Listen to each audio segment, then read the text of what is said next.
할렐루야. 우리 옆 분들과 인사하실 때 호흡 다 하는 날까지 주님을 찬양합시다. 이렇게 한번 인사하시겠습니다. 일어서야 되냐 말아야 되냐 고민하시는 분도 계실 텐데요. 우리가 평생 살아가면서 할렐루야 주님을 찬양함이 사명을 잊지 마시고 그렇게 하나님 앞에서 뛰놀며 또 즐거이 찬송하는 삶을 살아가시기를 주님의 이름으로 축원합니다. 시간이 참 빠르게 지나가죠. 2015년도 마지막 주일이 되었습니다. 올해를 돌아보면 참 많은 일들이 있었습니다. 기쁘고 감사한 일들도 있었지만 때로는 힘겹고 또 고통스러운 일들도 있었죠. 그럼에도 우리가 이 시간 이 자리에 모여서 하나님을 예배할 수 있다고 하는 것은 하나님께서 허락하신 은혜이기에 감사하지 않을 수 없습니다. 그러나 지난 한 해를 돌아보면서 여전히 제 마음속에 부담이 되는 것은 올해의 교회의 표어인 하나님 사랑, 이웃 사랑, more 이라고 하는 그 표어입니다. 과연 얼마나 하나님 사랑, 이웃 사랑, more를 실천하며 살았는가 하는 부담이죠. 여러분 교회 주보에도 적혀 있고 또 예배실 뒤에 보시면 배너에도 적혀 있기 때문에 지난 1년 동안 우리의 시선에서 늘 하나님 사랑과 이웃 사랑에 대한 요청은 끊어지지 않았습니다. 그런데 과연 우리는 얼마나 이번 한 해를 지내면서 하나님을 more 사랑하며 또 이웃을 more 사랑했는가 묻지 않을 수 없습니다. 운전을 하다 보면 종종 정체 구간이 나오고 또 때로는 신호를 오래 기다려야 하는 그런 대기 구간이 있습니다. 근데 그곳에는 항상 홈리스들이 있지요. 저는 평소 캐시를 잘 가지고 다니지 않기 때문에 그런 분들을 만나면 마음이 항상 이렇게 좀 부담이 됩니다. 특별히 제가 클러지 칼라를 앉아 있으면요, 그분에게 다가오면 굉장히 주지 못하는 제 마음이 좀 불편해요. 그래서 어떤 경우에는 다음번엔 꼭 줘야지 그리고는 몇 불을 집어넣고 가면 또 그때는 안 계세요. 그런 일들을 경험합니다. 혹시라도 좀 0이 붙어있는 캐시를 가지고 있으면요, 이걸 줘야 되나 말아야 되나 이런 어떤 갈등하는 제 자신의 모습을 볼 때가 있습니다. 홈리스들에게 도움을 줘야 하느냐 말아야 하느냐 이런 말씀을 드리는 것이 아니라 그들을 대하는 제 마음에 대해서 지금 이야기를 하는 겁니다. 목사도 때로는 그런 마음이 드는데 여러분들은 그런 경우에는 어떻게 하시느냐 이 말이죠. 지난 가을 큰아이를 대학에 보내면서 온 가족이 시카고에 다녀온 적이 있습니다. 시카고 공항에 내려서 셔틀버스를 타고 렌트카 회사까지 거리가 굉장히 짧았어요. 근데 버스니까 운전기사가 도와줄 줄 알았는데 도와주지도 않더라고요. 그래도 그냥 좋은 마음에 무슨 선심이나 쓰듯이 제가 2불을 팁으로 딱 줬습니다. 그리고 나서 내려서 이래저래 혹시 놓고 내린 건 없나라고 확인을 하는데 지갑 사이에 잘 챙겨두었던 200불이 없는 거예요. 그래서 제가 평상시 캐시를 안 가지고 다니는데 혹시 필요할까 싶어서 일부러 찾아 놓았던 돈인데 200불이 안 보이는 겁니다. 제가 살짝 당황했는데 아이들이 그러는 거예요. 아빠, 아까 공짜리가 보인 것 같았어. 이러는 거예요. 그래서 제가 분명히 평상시 캐시를 안 가지고 다니는 사람이지만 설마 100불짜리와 1불짜리를 혼동했을까 싶어서 당황하고 있었습니다. 적은 돈도 아니고. 자, 그 사람 횡재했다라는 마음이 들면서도 제 마음속에서 씁쓸함이 지워지지 않았습니다. 물론 조금 후에 다행히도 200불을 찾았습니다만 근데 제가 그 짧은 사이에 다행이다 이런 마음이 들더라고요. 그런데 제 마음에 그러한 당황하는 마음 또 찾고 나서 다행하다라고 하는 그 마음을 제 스스로 보면서 왜 2불은 되고 200불은 안 되지? 라고 하는 제 얄팍한 마음을 들킨 것 같아서 부끄러웠던 적이 있습니다. 물론 제가 200불을 팁으로 줄 만큼 그런 분수의 사람은 아니죠. 그러나 우리의 마음이 때로는 그렇게 가벼운 것은 잘하면서도 우리가 희생해야 되는 것에 대해서는 인색한 경우들을 발견합니다. 오늘 함께 읽으신 본문에는 어떤 율법 교사가 등장합니다. 그는 선한 의도가 아니라 예수님을 시험할 목적으로 이렇게 묻습니다. 선생님, 내가 무엇을 해야 영생을 얻겠습니까? 예수님께서 그의 마음을 아셨겠죠. 그래서 이렇게 물으십니다. 율법에 무엇이라 기록되어 있느냐? 그리고 너는 그것을 어떻게 읽느냐? 율법 교사라고 했습니다. 율법을 가르치는 사람이니까 그것쯤은 시군중 먹겠죠. 그래서 자신 있게 대답합니다. 내 마음을 다하며 목숨을 다하며 힘을 다하며 뜻을 다하여 내 하나님을 사랑하라. 또한 내 이웃을 내 자신과 같이 사랑하라 라고 하셨죠. 예수님께서는 율법 교사의 대답을 들으신 후에 이렇게 말씀하셨습니다. 그래, 네 대답이 옳다. 그러니 이를 행하라. 그러면 너는 살 것이다.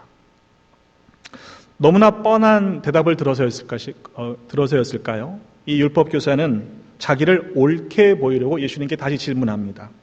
그러면 내 이웃이 누구입니까? 그에 대해서 예수님께서 대답하신 내용이 우리가 잘 아시는 오늘 비유, 선한 사마리아인의 비유입니다. 세 번역으로 다시 읽어보면요. 어떤 사람이 예루살렘에서 여리고로 내려가다가 그만 강도를 만났습니다. 강도들이 그 옷을 벗기고 때려서 거의 죽게 된 채로 내버려 두고 갔죠. 마침 어떤 제사장이 그 길로 내려가다가 그 사람을 보고 피하여 지나갔습니다. 이와 같이 레위 사람도 그곳에 이르러 그 사람을 보고 피하여 지나갔지요. 그러나 어떤 사마리아 사람은 지나가다가 그 사람이 있는 곳에 이르러 그를 보고 측은한 마음이 들어서 가까이 가서 그 상처에 올리브 기름과 포도주를 붓고 싸맨 다음에 자기 짐승에 태워서 여관으로 데리고 가서 돌보아 주었습니다.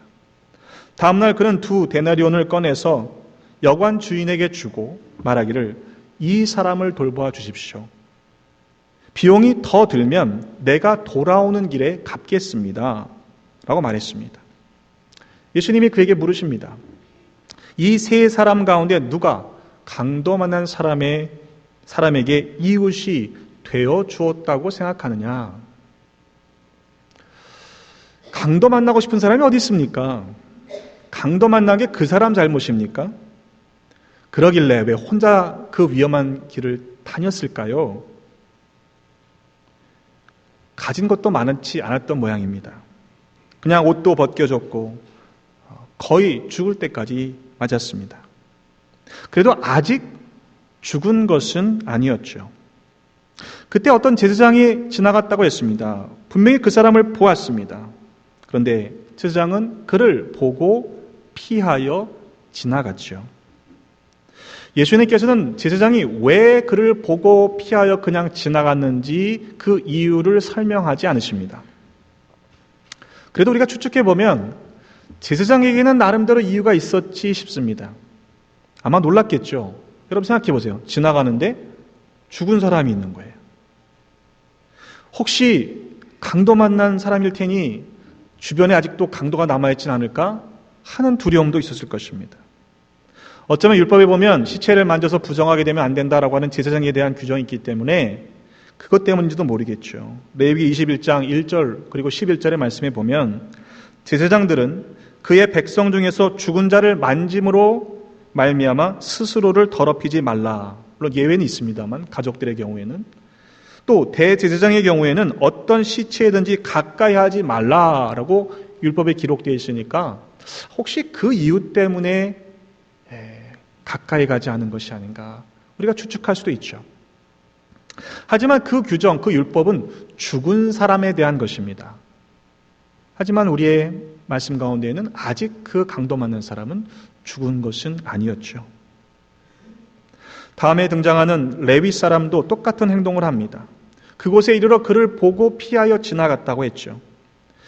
레위인과 제사장은 두 사람 다 모두 레위 지파에 속해 있는 사람입니다.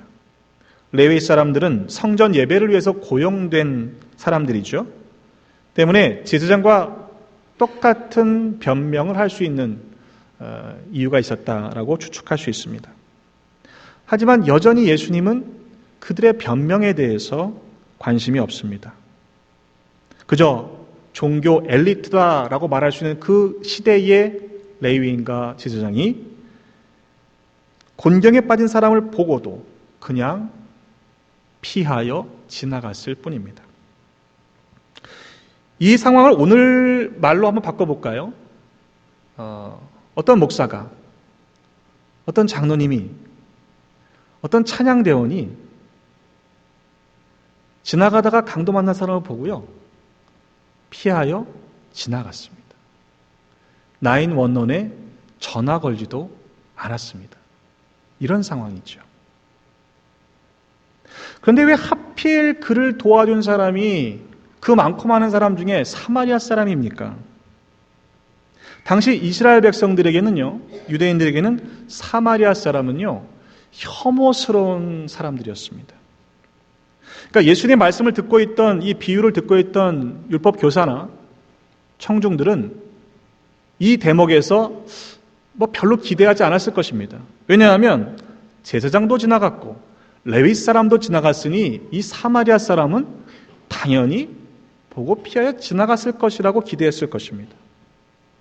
그러나 사마리아 사람은 그를 불쌍히 여겼습니다.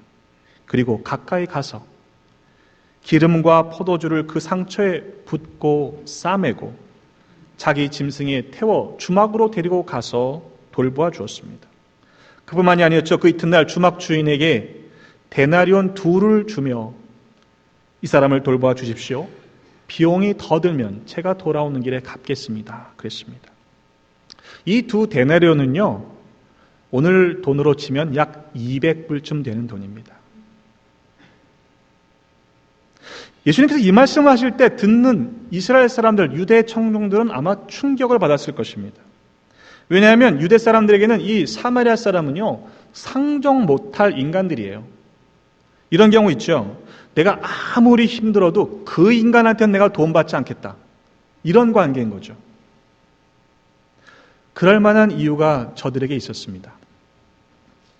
유대인들의 입장에서 봤을 때는요, 사마리아 사람들은 예루살렘에서 올려지는 그 유대인들의 예배를 거부했을 뿐만 아니라 바벨론 포로 후에 돌아왔던 이스라엘 백성들이 예루살렘을 복구하는 일들을 행할 때 방해했던 사람들입니다. 반면에 사마리아 사람들 입장에서 보면 유대 사람들은 그리심산 위에 세웠던 사마리아인의 성전을 불태우는 그런 만행을 행했습니다. 그러니까 유대인들에게는 사마리아 사람들은 인간도 아니었고요, 사마리아인에게도 유대인들은 상종 못할 인간들이었습니다.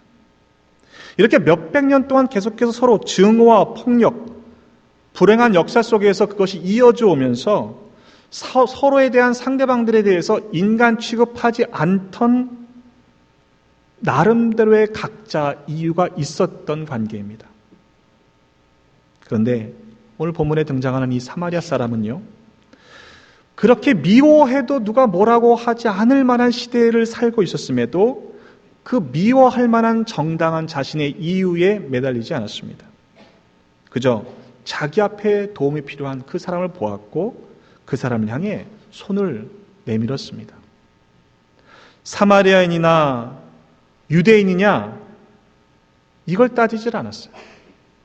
도움이 필요로 한 그 사람에게 내가 도움을 줄 수 있는 한 사람으로서 그저 손을 내밀고 있었던 것입니다. 여러분, 우리의 경우에는 과연 어떠합니까? 이걸 도와야 되나? 말아야 되나?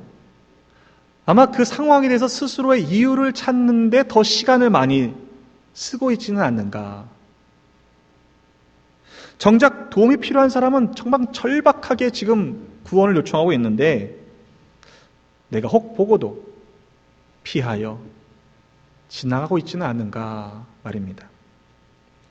바쁘다는 핑계로 더 중요하고 급한 일이 있다는 그런 이유로 혹 우리는 보고도 피하여 지나가고 있는 것은 아닌지 살펴봐야 합니다. 제사장의 경우에는요, 내려가다가라고 그랬는데 구체적으로 표현되어 있지는 않습니다만 추측해보면 그 맥락 속에서는 예루살렘에서 여리고로 내려가는 길이었다라고 볼 수 있죠. 그렇다면 제사장의 직무를 감당하기 위해 가는 길은 아니었습니다. 반면에 사마리아 사람은 여행 중이었죠. 한가로의 여행이나 하던 사람이니 시간도 많고 바꿀 수 있잖아요. 물질도 넉넉하게 준비했을 것이고 줄 수 있겠죠. 이렇게 그는 쉽게 그렇게 했을 것이다 라고 우리가 생각한다면 그건 큰 오산입니다. 우리가 각자 하지 못할 핑계를 찾자면 다 나름대로 적당한 이유가 있습니다. 다 찾을 수 있습니다. 그럼에도 사마리아 사람은 자신의 일정을 미루었습니다. 자신의 물질을 내어주었습니다. 그리고 강도 만나 겁 안 죽게 된 사람을 돌보아 주었습니다. 예수님께서는 그 비유를 율법교사에게 주신 후에 물으셨죠. 네 생각에는 이 세 사람 중에 누가 강도 만난 사람의 이웃이 되겠느냐? 율법교사가 대답합니다. 자비를 베푼 사람이죠. 네, 여러분, 이 대목에서 우리가 주의 깊게 봐야 할 것이 있습니다. 이웃이기 때문에 돕는 것이 아니었다는 거예요. 이웃이 되라고 말씀하시는 것입니다. 우리의 도움은 관계 때문에 돕습니다. 그렇죠? 이웃이라고 하는 관계 안에 있기 때문에 돕는 거예요. 그러나 그 관계 안에서 돕는 일들로 제한돼서는 안 된다라고 주님은 말씀하시는 것입니다. 물론 우리가 이 세상의 고통, 가난, 불의 이런 문제들을 다 해결할 수는 없습니다. 그러나 우리가 너무도 우리의 관계 안에서만, 이웃이라고 하는 범주 안에서만 이 나눔과 돌봄과 사역들을 감당하고 있다면 그건 주님이 원하시는 것은 아니다라는 말씀이겠죠. 넓은 의미에서 선교도 어쩌면 우리의 이 관계를 넘어서는 나눔이 되어야 합니다. 이전에 말씀드린 적이 있습니다만 다 아시는 경주 최부자 가문의 육훈이라는 게 있죠. 진사 이상의 벼슬을 하지 말아라. 너무 높은 권력 갖지 말아라. 만석 이상의 재물을 모으지 말며 만석 이상이 넘으면 사회에 환원을 해라. 흉년에는 남의 땅을 사지 말아라. 과객은 후히 대접하라. 며느리들은 시집을 온 뒤에 3년 동안 무명 옷을 입어라. 근데 마지막 6번째가 뭐냐면요. 사방 100리 안에 굶어 죽는 사람이 없게 하라 그랬습니다. 이게 오늘날 100리를 마일로 환산하면요. 사방 50마일, 그러니까 25마일, 반경 50마일 안에 있는 사람 중에 굶어 죽는 사람은 없어야 한다는 겁니다. 우리 사는 곳으로 치면 템파베이 안에 굶어 죽는 사람은 없어야 되는 거예요. 최부자가 기독교인이었을 리는 없습니다. 그럼에도 그런 나눔의 삶을 살았던 사람입니다. 그것 때문인지 몰라도 자그마치 12대에 걸쳐서 300년 동안 그 가문은 이어졌지요. 오늘 본문에 등장하고 있는 이 율법 교사는요, 예수님을 시험하려고 그런 질문을 던졌습니다. 알고 있는 사람입니다. 어떻게 해야 한다는 것은 잘 알고 있었습니다. 하지만 그는 그렇게 살지는 않았습니다. 하나님 사랑, 이웃 사랑, 말만 하지 말고 그렇게 살아라.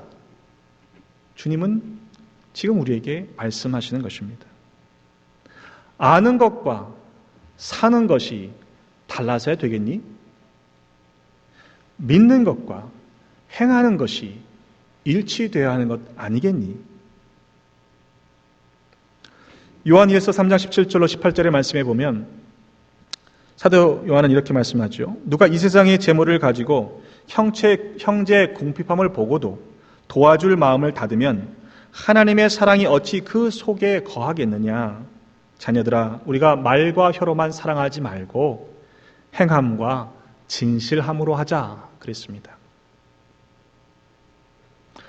아마 좀 일찍 오신 분들은 주보사에 넣어 있는 2016년도 행사계획과 속회 구성안을 보셨을 것입니다.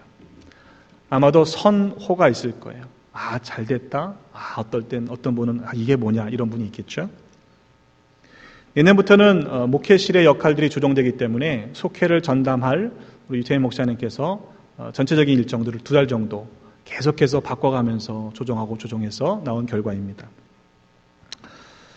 근데 제가 부탁드리는 건요, 이 사람은 되고 저 사람은 안 되고 이런 관계의 벽을 좀 깼으면 좋겠습니다. 물론 사람이라는 게 그래요. 심리가 나랑 좀 알고 가까이 지내는 사람이랑 같은 속회가 되면 좋겠다라는 마음이 드는 건요, 그건 누구나 다 갖고 있는 자연스러운 심리입니다. 그러나 오늘 말씀해 보면 이웃이 되라 라고 말씀하십니다. 심지어 사마리아인과 유대인 사람들은요, 둘은 서로 원수지간이었어요. 인간 취급하지 않던 관계입니다. 때문에 새롭게 조직된 속회를 통해서 기대하는 것, 여러분 하나님이 하실 일들을 기대해 주시기를 부탁을 드립니다. 너도 이와 같이 하라. 우리가 그런 마음을 가지고 이웃이 되겠다는 마음을 가지고 참여하면 또 속회들 가운데 아름다운 믿음의 고백들, 아름다운 신앙의 나눔들이 가득하게 될 줄로 믿습니다. 오늘부터 이 배너는 거쳐질 겁니다. 우리의 주보도 내년부터는 하나님 사랑, 이웃 사랑, 모월이라는 표가 다른 걸로 바뀌어지겠죠. 우리 눈앞에서는 하나님 사랑, 이웃 사랑, 모월이라는 이 표가 사라질 것입니다. 그러나 우리의 마음 속에서는 결코 잊혀지지 않는 명제가 되었으면 좋겠습니다.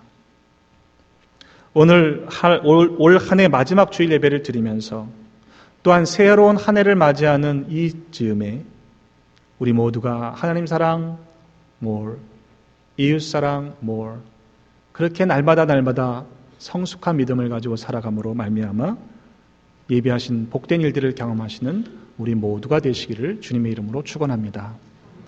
기도하겠습니다. 하나님, 지난 한 해에도 우리에게 은혜를 풍성히 허락하여 주셨으니 감사드립니다. 그러나 주신 은혜를 나누지 못하고 알면서도 더욱 사랑하지 못했던 모습을 고백하오니 용서하여 주옵소서. 하나님을 더욱 사랑하며 이웃을 더욱 사랑하며 말로만이 아니라 행함으로 이웃이 되어주는 거룩한 삶을 계속해서 살아가게 하여 주옵소서. 우리를 구원하기 위해 십자가에서 죽기까지 사랑을 몸으로 보여주신 예수 그리스도의 이름으로 기도드립니다. 아멘.